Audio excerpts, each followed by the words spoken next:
had to work with others, and we had great results. I worked for that company for 13 years, and I climbed up the ladder of management, and ultimately I managed several hundred people. Kind of interesting, this last week, there were 2 debates.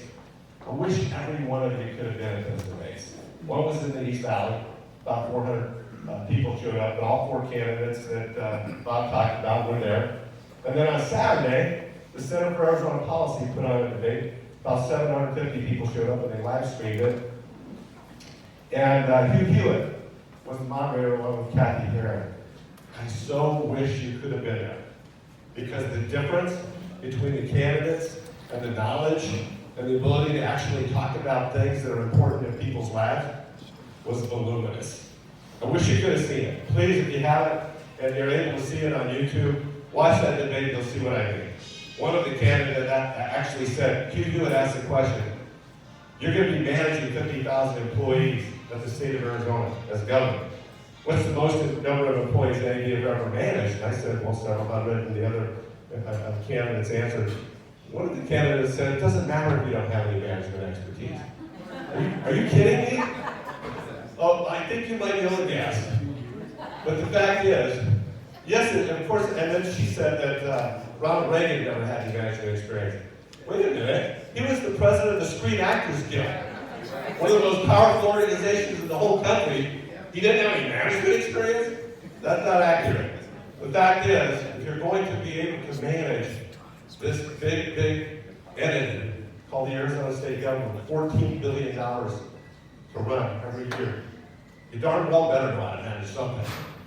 And you also better know what the issues are.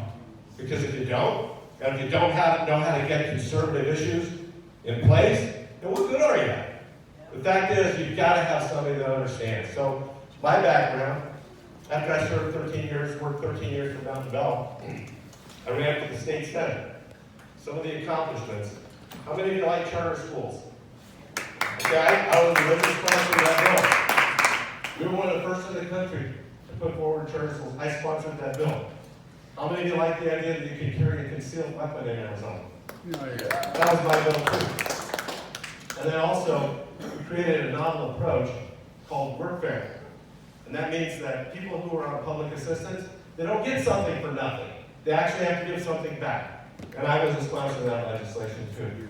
Those are just a few of the things that I did before I ran for the U.S. Congress. In 1994, during the contract with America, I ran for Congress. And one of the ideas I was so committed to, the idea of term limits, which I'm still very committed to. And those guys in Washington will never put term limits on themselves.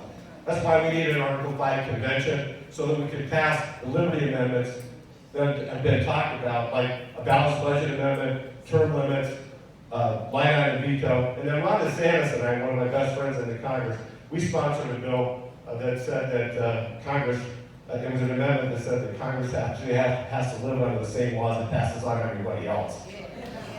So